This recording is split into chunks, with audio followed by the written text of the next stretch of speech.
സങ്കീർത്തനങ്ങൾ അധ്യായം 143. കാരുണ്യത്തിനും സഹായത്തിനും വേണ്ടി പ്രാർത്ഥന. കർത്താവേ, എൻ്റെ പ്രാർത്ഥന കേൾക്കണമേ, എൻ്റെ യാചന ശ്രവിക്കണമേ. അങ്ങയുടെ വിശ്വസ്തതയിലും നീതിയിലും എനിക്ക് ഉത്തരമരുളണമേ. ഈ ദാസനെ ന്യായവിസ്താരത്തിന് വിധേയനാക്കരുതേ. എന്തെന്നാൽ ജീവിക്കുന്ന ഒരുവനും അങ്ങയുടെ മുൻപിൽ നീതിമാനല്ല. ശത്രു എന്നെ പിന്തുടർന്നു, അവൻ എൻ്റെ ജീവനെ നിലത്തെറിഞ്ഞു തകർത്തു. പണ്ടേ മരിച്ചവനെ പോലെ എന്നെ അവൻ ഇരുട്ടിൽ തള്ളി. ഞാൻ വിഷാദഗ്രസ്തനായിരിക്കുന്നു, എൻ്റെ ഹൃദയം നടുങ്ങുന്നു. കഴിഞ്ഞ കാലങ്ങൾ ഞാൻ ഓർക്കുന്നു. അവിടുന്ന് ചെയ്ത എല്ലാ കാര്യങ്ങളെയും പറ്റി ഞാൻ ധ്യാനിക്കുന്നു. അവിടുത്തെ ശക്തമായ പ്രവൃത്തികളെക്കുറിച്ച് ഞാൻ ചിന്തിക്കുന്നു. ഞാൻ അങ്ങയുടെ നേർക്ക് കരങ്ങൾ വിരിക്കുന്നു. ഉണങ്ങി വരേണ്ട നിലം പോലെ എൻ്റെ ഹൃദയം അങ്ങേക്കായി ദാഹിക്കുന്നു. കർത്താവേ, എനിക്ക് വേഗം ഉത്തരമരുളണമേ.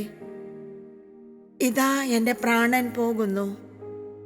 എന്നിൽ നിന്ന് മുഖം മറയ്ക്കരുതേ. മറച്ചാൽ ഞാൻ പാതാളത്തിൽ പതിക്കുന്നവരെ പോലെയാകും. പ്രഭാതത്തിൽ ഞാൻ അങ്ങയുടെ കാരുണ്യത്തെപ്പറ്റി കേൾക്കട്ടെ. എന്തെന്നാൽ അങ്ങയിലാണ് ഞാൻ ആശ്രയിക്കുന്നത്. ഞാൻ നടക്കേണ്ട വഴി എന്നെ പഠിപ്പിക്കണമേ. എന്തെന്നാൽ എൻ്റെ ആത്മാവിനെ അങ്ങയുടെ സന്നദ്ധിയിലേക്കാണ് ഞാൻ ഉയർത്തുന്നത്. കർത്താവേ, ശത്രുക്കളിൽ നിന്ന് എന്നെ മോചിപ്പിക്കണമേ. അഭയം തേടി ഞാൻ അങ്ങയുടെ സന്നദ്ധിയിലേക്ക് ഓടി വന്നിരിക്കുന്നു. അങ്ങയുടെ ഹിതം അനുവർത്തിക്കാൻ എന്നെ പഠിപ്പിക്കണമേ. എന്തെന്നാൽ അവിടുന്നാണ് എൻ്റെ ദൈവം.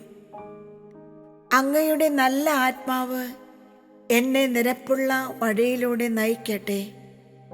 കർത്താവേ, അങ്ങയുടെ നാമത്തെ പ്രതി എൻ്റെ ജീവൻ പരിപാലിക്കണമേ. അങ്ങയുടെ നീതിയാൽ എന്നെ ദുരിതത്തിൽ നിന്ന് മോചിപ്പിക്കണമേ. കാരുണ്യവാനായ അങ്ങ് എൻ്റെ ശത്രുക്കളെ വിച്ഛേദിക്കണമേ. എൻ്റെ വൈരികളെ നശിപ്പിക്കണമേ. എന്തെന്നാൽ ഞാൻ അങ്ങയുടെ ദാസനാണ്.